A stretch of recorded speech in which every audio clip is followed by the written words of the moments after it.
మహాపరిశుద్ధుడ, ప్రేమ నమ్మకం కలిగిన మా ప్రియ పరలోకపు తండ్రి, మహిమోన్నతుడ, మహాగణుడ, సర్వోన్నతుడ, సర్వాధికారి అయిన మా తండ్రి, మీకు స్తోత్రములు తెలియజేస్తున్నాం తండ్రి. ఉదయకాలంలో తండ్రి మీ సన్నిధికి చేరి మిమ్మల్ని స్తుతించి మిమ్మల్ని ఆరాధించి మీ మాటలను ఆయన తండ్రి నేర్చుకోవటానికి మీరు కృప చూపి మాకు ఇచ్చిన ఈ ఆయుష్కాలాన్ని బట్టి ఎంతగానో క్రీస్తు వారి పేరిట కృతజ్ఞతాస్తుతులు తెలియజేసుకుంటున్నాం తండ్రి. ఇగో తండ్రి, మీ సన్నిధిలో గడపటానికి ఇచ్చిన ఈ సమయాన్ని బట్టి కూడా ఎంతగానో స్తుతులు స్తోత్రములు తెలియజేసుకుంటూ, అలాగే అల్పుడను అయోగ్యుడను ఎన్నికలేంటి వాడిని నన్ను నిలవబెట్టుకొని మీ జీవం ఇచ్చే మాటలు నాయన తండ్రి చెప్పటానికి మీరు నాకు కృప చూపారు. అందుని బట్టి ఎంతగానో కృతజ్ఞతాస్తుతులు తెలియజేసుకుంటూ, ఇగో తండ్రి, మేమందరం కూడి మా బ్రతుకు పుస్తకమైన నాయన తండ్రి బైబిల్లోంచి కొన్ని మాటలు నేర్చుకొనబోచుండగా మీ ఆత్మ సహాయాన్ని నాకు మాకు అనుగ్రహించి తండ్రి, మీ అందరం కొద్ది మాటలు నేర్చుకొని బలపడటానికి సహాయాన్ని అనుగ్రహించమని వేడుకొనుచు మా ప్రభువును రక్షకుడైన యేసుక్రీస్తు వారి పేరిటి ప్రార్థనమ్మల్లో అడిగి వేడుకొంచున్నాను తండ్రి, ఆమేన్. మంచిదండి. ముందుగా యాకోబు గారు రాసిన పత్రిక 1వ అధ్యాయము, యాకోబు గారు రాసిన పత్రిక 1వ అధ్యాయము 14-15 వచనాలు చదువుకొని మన వాక్యంలోకి ప్రవేశిద్దాం. యాకోబు గారు రాసిన పత్రిక 14-15. ప్రతి వాడును తన స్వకీయమైన దురాశ చేత ఏడవబడి మరులు కొల్పబడిన వాడై శోధింపబడును. దురాశ గర్భము ధరించి పాపమును కనగా పాపం పరిపక్వమై మరణమును కనును. చాలండి, కింద కూడా చదువుదాం. నా ప్రియ సహోదరులారా, మోసపోకుడి. ఇక్కడ యాకోబు గారు పరిశుద్ధమైన ప్రజలకు రాస్తూ, అంటే క్రీస్తు చేత కడగబడిన సహోదరులకు రాస్తూ, అంటే మనం కూడా క్రీస్తునందు కడగబడిన వారం, పాపముల చేత అపరాధముల చేత చచ్చిన స్థితిలో ఉన్న మనల్ని ప్రభువైన యేసుక్రీస్తు వారి చేత ఆయన యొక్క బలియాగం చేత మనల్ని కడిగి పరిశుద్ధపరిచి దేవుని సన్నిధిలోకి మనల్ని నడిపించిన దేవాది దేవుడు మనతో మాట్లాడుతున్న మాటలు ఏంటంటే, దురాశ గర్భము ధరించి పాపమును కనును అని. ఇది ఈ విషయమై జాగ్రత్తగా మోసపోకండి మీరు అని మనకి లేఖనం చెబుతుంది. ఆ పాపాలని విడిచిపెట్టే, ఒకప్పుడు ఆ దురాశలను విడిచిపెట్టే, వాటి వల్ల మనకు లాభం ఏమీ లేదని, వాటి చేత మోసపోతున్నామని, వాటిని ద్వేషించే మనం మళ్ళా క్రీస్తులోకి వచ్చాం. వాటిని ద్వేషించి వచ్చాం. మనం చేసిన క్రియలు మనకు నచ్చకే దేవుని పరిశుద్ధుడైన యేసుక్రీస్తు వారి బలియాగాన్ని నమ్మి ఆయన యందు పరిశుద్ధులం అవ్వాలని మనం దేవుని సన్నిధిలోకి వచ్చాం. మళ్ళీ దేవుని సన్నిధిలోకి వచ్చినప్పుడు కూడా మనకి ఏ మాటలు వినపడుతున్నాయి? మీరు దురాశ చేత, పాపముల చేత, దురాశ వస్తే మీకు అది గర్భం ధరించి పాపమునకు అంటది అని, మళ్ళా మోసపోకుడి అని మనకి మళ్ళా సంఘానికి జాగ్రత్త చెప్తున్నాడు భక్తుడు. అంటే మళ్ళా మనం ఏమయ్యే అవకాశాలు ఉన్నాయి, మళ్ళా మనం పాపులయ్యే అవకాశం ఉందని లేఖనం మనకి స్పష్టంగా సెలవిస్తుంది.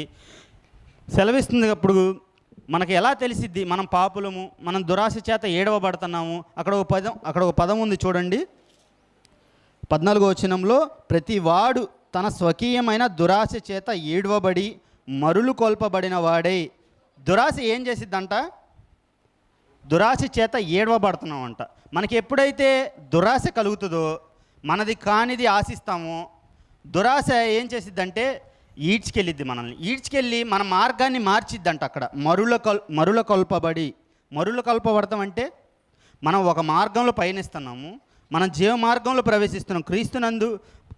క్రీస్తు యందు విశ్వాసం ఉంచి మనం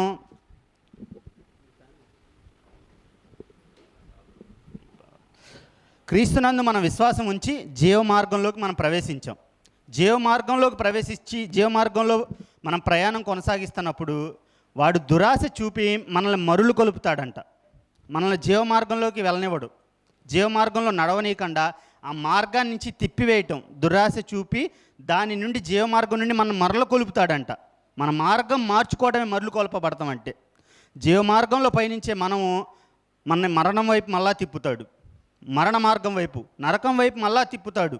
అది మరులు కొల్పబడతాం. అంటే దురాశ అంత ప్రమాదకరం. దురాశతో మొదలైంది, అది చాలా దూరం వెళ్ళిద్ది. అది పాపమును కనిద్దంట. దురాశ గర్భము ధరించి పాపమును కంటదంట. అంటే సంఘంలోకి చేర్చబడిన మనము దురాశ కలిగి ఉండకూడదని వాక్యం మనకు స్పష్టంగా సెలవిస్తుంది.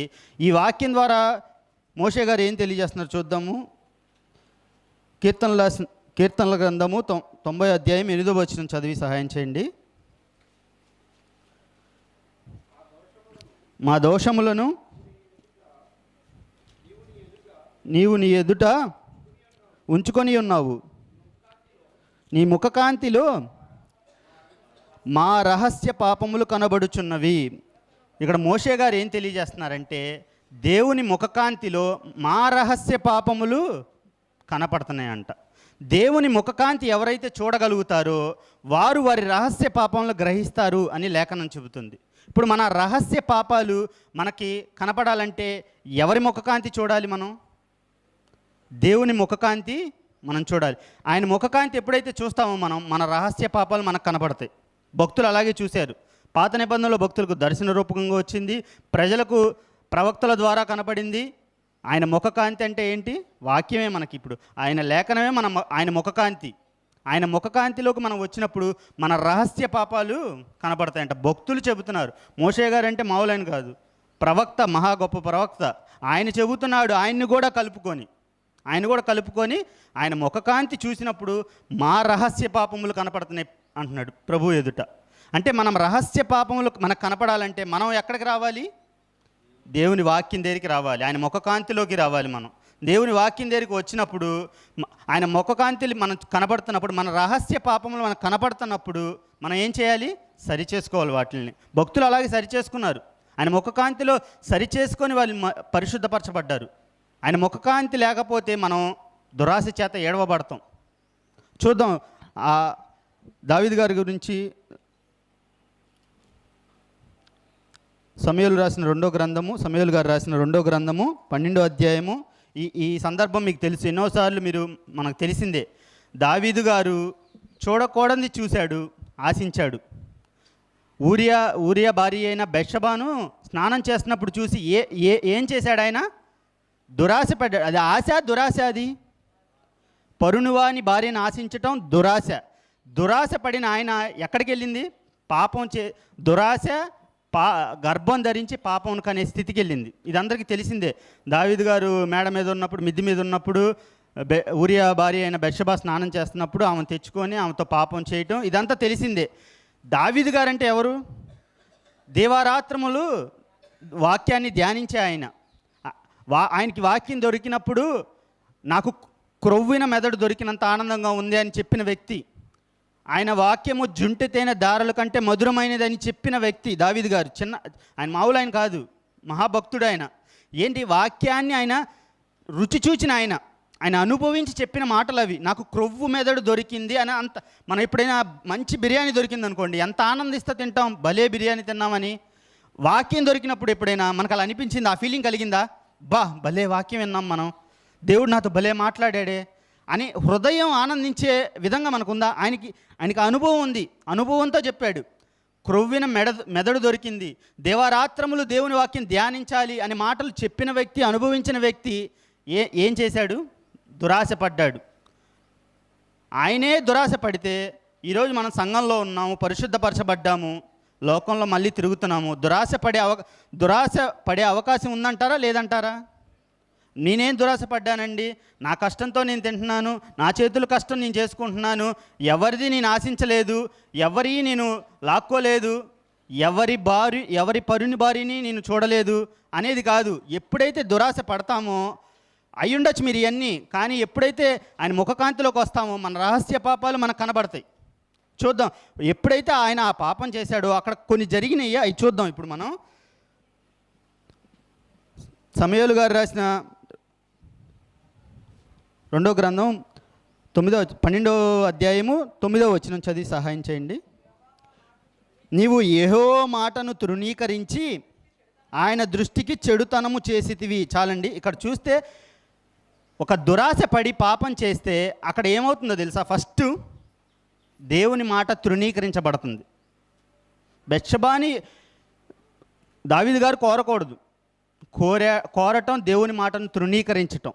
ఎవరి ఎదుట ఎవరి మాట తృణీకరించటం? దేవుని మాట తృణీకరించటం.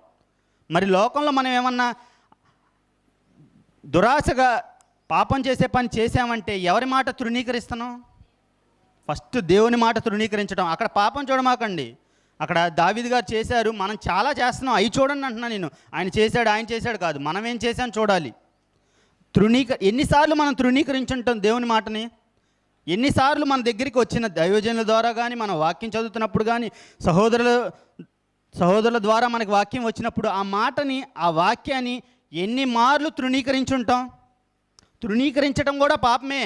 దేవుని మాట తృణీకరించడం పాపమే. నేను వ్యభిచారం చేయలేదు, నేను పరుని భార్యని చూడలేదు, నేను పరుని భర్తని చూడలేదు అనుకుంటున్నారేమో. అక్కడ అది కాదు చూడాల్సింది. నేను దేవుని మాటని ఎక్కడైనా తృణీకరించానా, ఎన్ని మార్లు తృణీకరించాను అనేది మనం చూడాలి. కింద చూస్తే ఇంకా 10వ వచనం చూడండి. నీవు నన్ను లక్ష్యము చేయక హిత్తీయుడగు ఊరియా భార్యను నీకు భార్యగునట్లు చేసుకుందు. ఇక్కడ చూస్తే ఊరియా గారిని చంపించేశాడు, ఆమెను భార్య చేసుకున్నాడు, అయిపోయింది, అంత క్లియర్ అనుకున్నాడు. కానీ ఎవరి మాట లక్ష్యం చేయలేదంట? దేవుని మాట లక్ష్య పెట్టలేదంట. దేవుని మాట ఆయన ఆ విషయంలో లక్ష్య పెట్టలా. మనం ఎన్ని విషయాల్లో లక్ష్య పెట్టట్లా? ప్రతిరోజు మనం ఏం చేయాలి? వాక్యం చదవాలి, ప్రార్థన చేసుకోవాలి, దేవుని సహవాసంలో ఉండాలి. ఇవన్నీ ఎవరు చెప్పిన మాటలు? దేవుని మాట. ఇవి లక్ష్యం చేయకుండా ఎన్ని మార్లు మనం బయటికి వెళ్ళిపోయి ఉంటాం? ఎన్ని మార్లు మనం ఆయన మాటలు ఈ విషయమే కాదు, ఇంకా ఎన్నెన్ని విషయాల్లో మనం ఆలోచించుకోవాలి. దావీదు గారి పాపం కాదు అక్కడ మనం చూడాల్సింది, మన పాపం చూడాలి. మనం ఎక్కడ లక్ష్య పెట్టలా దేవుని వాక్యాన్ని, దేవుని మాటని ఎక్కడ మనం లక్ష్యం చేయలా. ఆయన లక్ష్యం పెట్టమన్న మన కొరకు ఏం సిద్ధపరిచాడంటే, ఆయన ముందుగా జగత్తు పునాది వేయబడక మునిపే ఏం సిద్ధపరిచాడు మన కొరకు? సత్క్రియలు చేయాలని మన కొరకు సత్క్రియలు సిద్ధపరిచాడంట. మనల్ని ఏర్పరచుకొని ఆ సత్క్రియలు నా పిల్లలు చేయాలి అనుకున్నాడు. ఆ మాటలు ఎన్నిసార్లు మన సత్క్రియలు చేసే అవకాశం వచ్చినప్పటికీ దాన్ని చేయకుండా ఆ మాటను నిర్లక్ష్య పెట్టాం, లక్ష్య పెట్టలేదు. అంటే మనం లక్ష్య పెట్టాలి. దేవుని వాక్యం లక్ష్య పెట్టలేదంటే మనం కూడా పాపం చేసినట్టే. దేవుని మాటను త్రోసివేయటం, తృణీకరించటం, కాదంటాం. దైవజనులు చెప్పిన వాక్యం చదివినప్పుడు మనకు తెలిసిన ఎవరి ద్వారా లేఖనం మన దగ్గరికి వచ్చినా దాన్ని తృణీకరించామంటే ఎవరి మాటను త్రోసివేసినట్టు? దేవుని మాటను త్రోసివేసినట్టు. ఇక్కడ చూసినట్టయితే 12వ వచనంలో కూడా నీవు ఈ కార్యము రహస్యముగా చేసితివి. ఆయనకి, దావీదు గారికి దేవుని ముఖకాంతి ఎలా వచ్చింది? వాక్యం తెలిసిన వ్యక్తే, వాక్యాన్ని అనుభవించిన వ్యక్తే, వాక్యంలో ఉన్న వ్యక్తే ఆయన ముఖకాంతిని కోల్పోయాడు. ఎప్పుడైతే మనం దురాశకు లోనవుతామో, పాపాన్ని చేస్తామో ఏం కోల్పోతాం తెలుసా? వాక్యాన్ని కోల్పోతాం, ఆయన ముఖకాంతిని కోల్పోతాం. వస్తాం, ఉంటాం, ఇక్కడే ఉంటాం, కానీ మన మెదడుకి వాక్యం ఎక్కదు, మన మనసుకు వాక్యం ఎక్కదు, మన రహస్య పాపం మనకు కనపడదు. ఎప్పుడైతే చూడండి నాతాను గారు వచ్చి చెప్పాడో నేను పాపిని అని గ్రహించాడు. ఆయన ముఖకాంతి నాతాను ప్రవక్త గారి ద్వారా వచ్చింది దేవుని వాక్యం. దేవుడు తెలిసిన వ్యక్తికే దేవుని వాక్యం మళ్ళీ వస్తే ఆయన రహస్య పాపం కనబడి ఏమయ్యాడు? ఒప్పుకున్నాడు ఆయన. మరి మనకి రహస్య పాపంలో మనం ఎన్ని ఉన్నాయి? మనం ఎలా తెలుసుకోవాలి వాటిని? మనస్సు పెట్టి లేఖనాల యందు మనం ఎతకాలి ఆయన ముఖకాంతిని. ఎప్పుడైతే మన నీతి ఆయన ఎదుట ఎలా ఉందంట? మురికి గుడ్డ వలె ఉందంట. మురికి గుడ్డలా ఉన్నాయి మన హృదయాలు ఆయన ఎదుట. ఇవి మనకి కనపడాలి. ఇవి మన లోకంలో బ్రతికేసామనుకో. దావీదు గారు చేసిన పాపం ఆ రోజు ఎవరికి తెలియదు, సమాజంలో ఎవరికి తెలియదు. సమాజం దృష్టిలో నీతిమంతుడు. అందుకే ఆయన అంది ఇక్కడ, నీవు నా ఎదుట నా మాటను తృణీకరించావు. ఎవరో మాటను కాదు, ఇశ్రాయేలు ప్రజల మాటను కాదు, వారి సైన్యంలో ఉన్న వారి మాటలను కాదు, లోకంలో ఎవరి మాటలను కాదు. మనల్ని ఎవరైనా బయటికి వెళ్తే నువ్వు తప్పని ఎవరైనా చెప్తారు మనల్ని? పెద్ద పెద్ద విషయాల్లో అసలు ఎవరు చూపించరు మనల్ని. నువ్వు తప్పు చేసావు, నువ్వు తాగావని ఎవ్వరు మనల్ని ఏమి చేయరు. అది మన రైట్ అనుకుంటామేమో. లేఖనం మాత్రం స్పష్టంగా చెప్తుంది, మనం దేవుని మాట తృణీకరించటం పాపం, దేవుని మాట లక్ష్య పెట్టకపోవటం పాపం. ఇంకా చూస్తాం దావీదు గారే కాకుండా మనం ఎక్కడ దొరుకుతామో చూద్దాం. మనం ఎక్కడ పడిపోతున్నామో, మనం ఎక్కడ లక్ష్య పెట్టలేదు దేవుని వాక్యం, మనం ఎక్కడ త్రోసివేసామో, ఎక్కడ తృణీకరించామో లేఖనంలో చూద్దాం. రోమపత్రిక 2వ అధ్యాయము 23వ వచనం. రోమపత్రిక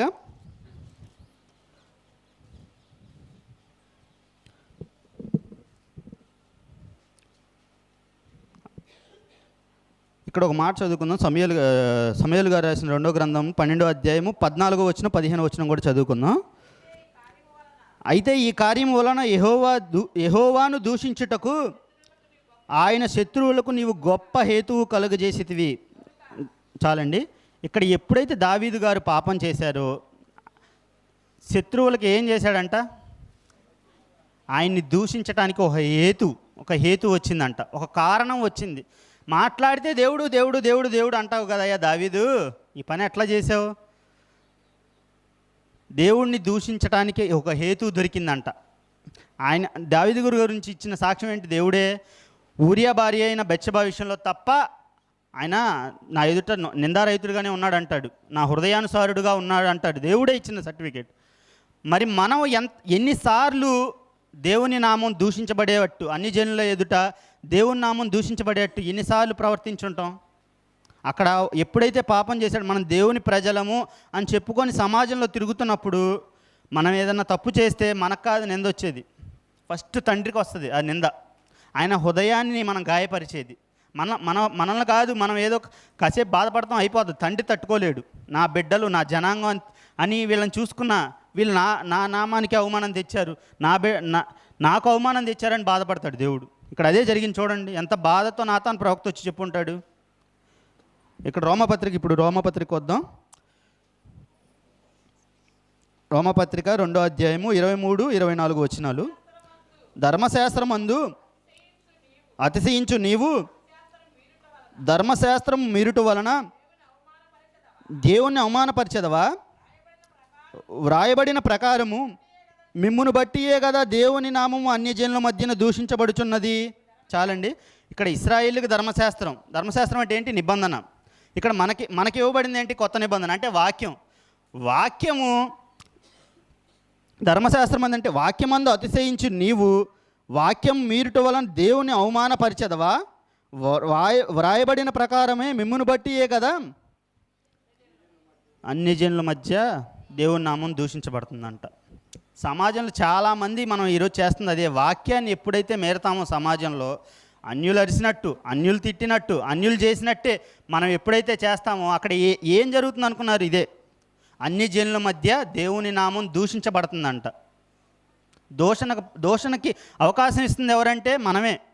దేవుని బిడ్డలమని చెప్పుకొని సమాజంలో తిరుగుతున్న మనం దాని ప్రకారం ఎప్పుడైతే నడవమో, వీళ్ళు మాట్లాడితే దేవుడు అంటారు, కానీ ఆమె నోరు చూసావా, ఆయన నోరు చూసావా, ఇయే వచ్చేది.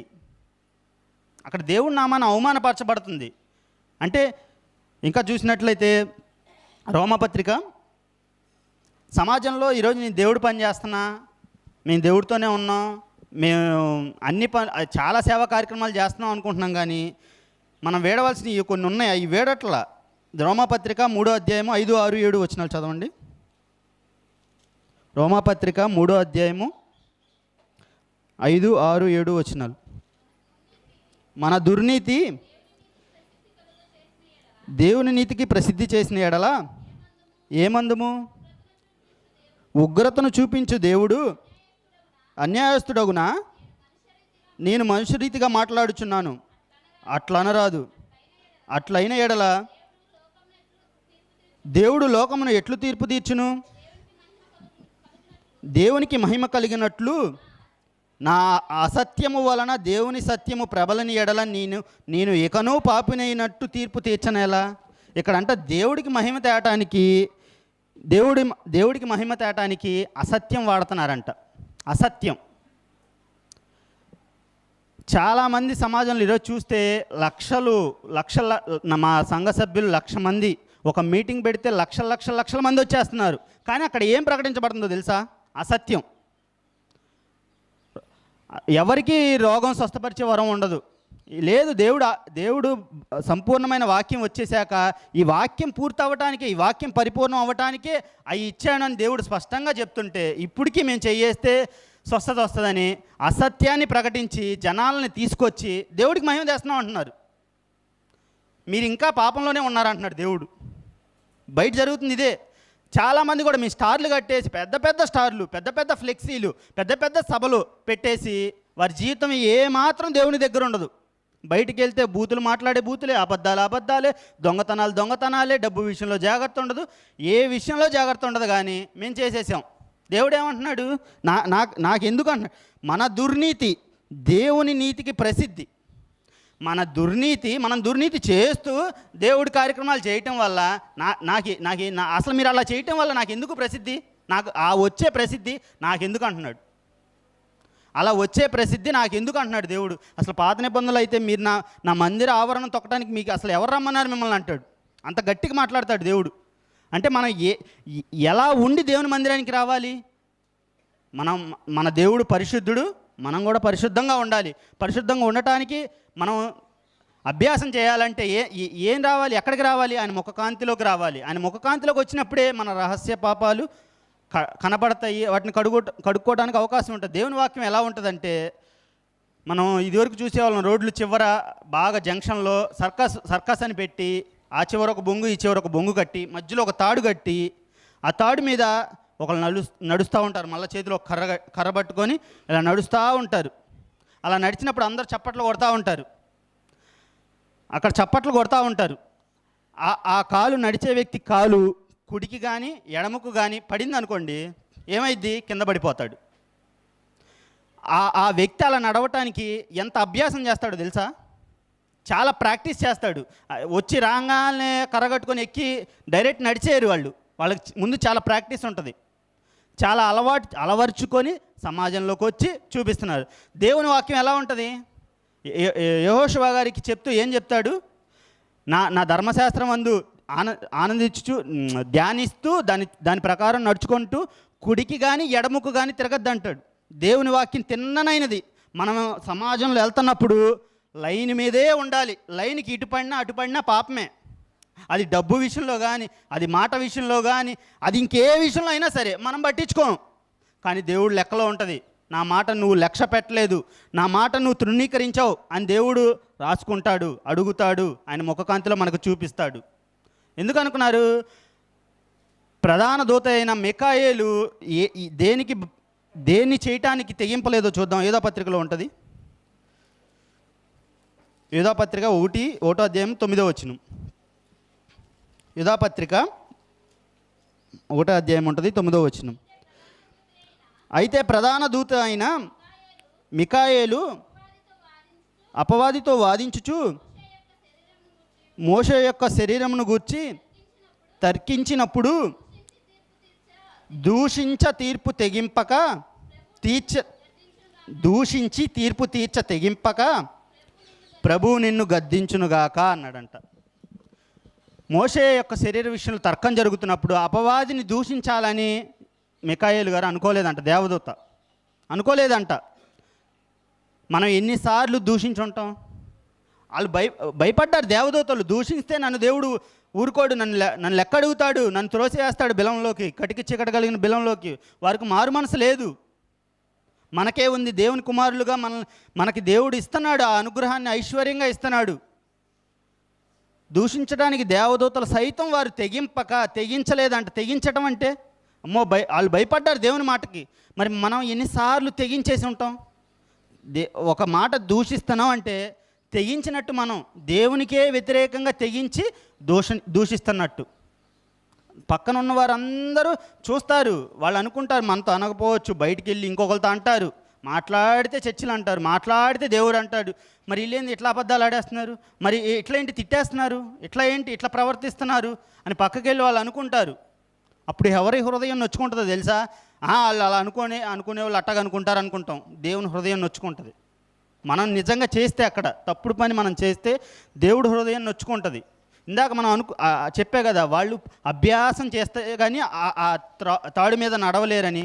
మరి మనం ఎంత అభ్యాసం చేస్తున్నాం? నేను దూషించకూడదు అనేది ఎలా అభ్యాసం చేస్తున్నాం? ఒకసారి నా మాట నా నోటి నుంచి దూషణ వచ్చేసింది. అప్పుడు మనకి దేవుని వాక్యం ఆయన ముఖకాంతిలో అది తెలిసినప్పుడు, ఈసారి నేను చేయకూడదు, ఈసారి నేను ఆ మాట అనకూడదు, ఈసారి నేను అలా ప్రవర్తించకూడదు, ఈసారి నేను అలా ఉండకూడదు అనేది మనకు ఒక అభ్యాసం. అది అలవాటు అవ్వాలి. అది మనకు అలవాటు అవ్వాలి. ఎక్కడ పడిపోయామో తెలిస్తే అక్కడ నిలబడటానికి మనం ప్రయత్నం చేస్తాం. ఇప్పుడు చంద్రయాన్ 1, చంద్రయాన్ 2, చంద్రయాన్ 3 అని వాళ్ళు 3 చేస్తే మూడు చంద్రయాన్ 3లో సక్సెస్ అయ్యారంట.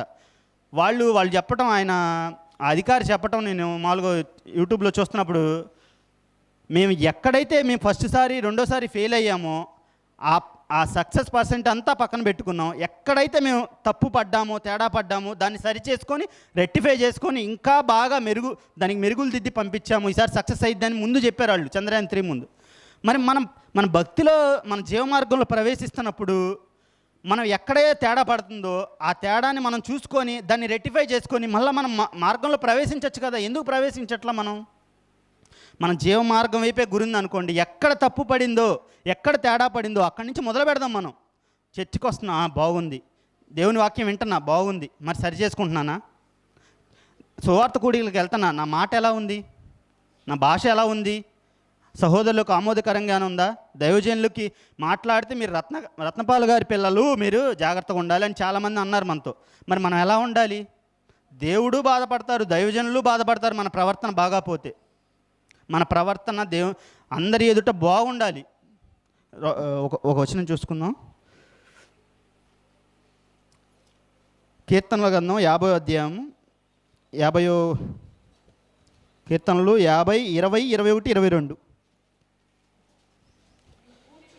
నీవు కూర్చుండి నీ సహోదరుని మీద కొండెములు చెప్పుచున్నావు, నీ తల్లి కుమారుని మీద అపనిందలు మోపుచున్నావు. ఇట్టి పనులు నువ్వు చేసినను నేను మౌనినై ఉంటిని, అందుకు నేను కేవలము నీ వంటి వాడివని నీవు అనుకుంటువి. చాలండి, ఇక్కడ చూస్తే సహోదరుల మీద కొండెములు చెప్పుతూ దేవుడిని మనం మరిస్తే దేవుడు ఏమనుకుంటున్నాడంటే, మీరు కొండేలు చెప్పినా దేవుడేం పట్టించుకోడు, దేవుడు కూడా నాలంటోడే, దేవుడు కూడా కొండేలు చెప్తాడు అని మనం అనుకుంటున్నాం అన్నాడు దేవుడు. సహోదరుడి మీద కాని మాట మనం చెప్పామనుకో, మనం ఇన్నర్ నీ ఫీలింగ్ అది కాకపోయినా దేవుడు అట్లాగే అంటున్నాడు, ఆ దేవుడు కూడా కొండెములు చెప్పేవాడు అని అనుకుంటున్నారని, అందుకే మీరు అలా ప్రవర్తిస్తున్నాడు అని దేవుడు లేఖనం చెప్తుంది, మనకి స్పష్టంగా చెప్తుంది.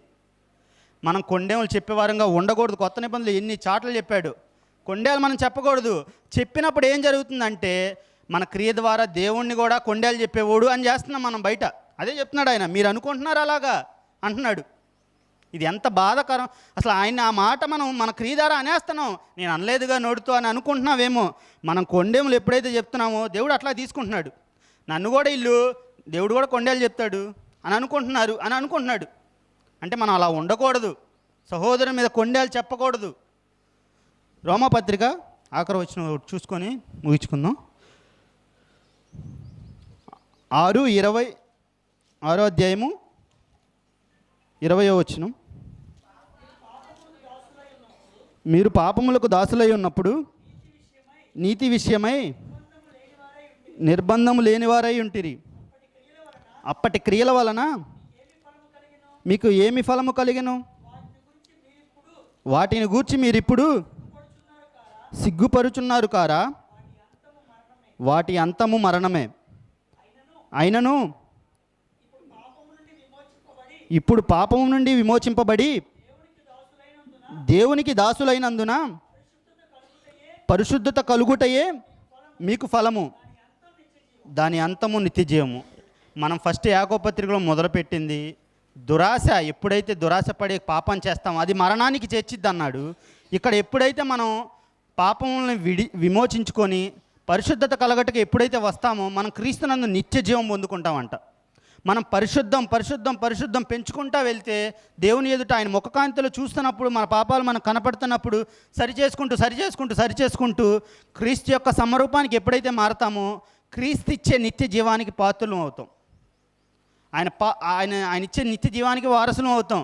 లేదనుకోండి మనం ఇట్లాగే ఉంటాం. మన దుర్నీతి మనం చేసేవన్నీ చేస్తూ నేను దేవుని పని చేస్తున్నా అంటే దేవుడు ఇష్టపడతల్లా. మీ మన దుర్నీతి చేత ఆయనకి ప్రసిద్ధి చేస్తే నాకెందుకు అంటున్నాడు ఆయన. అంటే మన ప్రవర్తనలో చాలా మార్పు వచ్చేసి మనం దేవునికి మహిమ తెచ్చేవారంగా ఉండాలి. అంతేగాని మనం ఈ లేఖనాలకి విరుద్ధంగా ఏం చేసినా దేవుడిని అలక్ష్య పెడుతున్నట్టు, దేవుడి మాటను త్రోసివేసినట్టు, తృణీకరించినట్టు, ఆయన కూడా మనలాంటి స్వభావం అనే వ్యక్తి అని మనం సమాజానికి కనపరుస్తున్నాం. వారి దేవుడు కూడా అలాంటి వాడే అనుకుంటారు వాళ్ళు.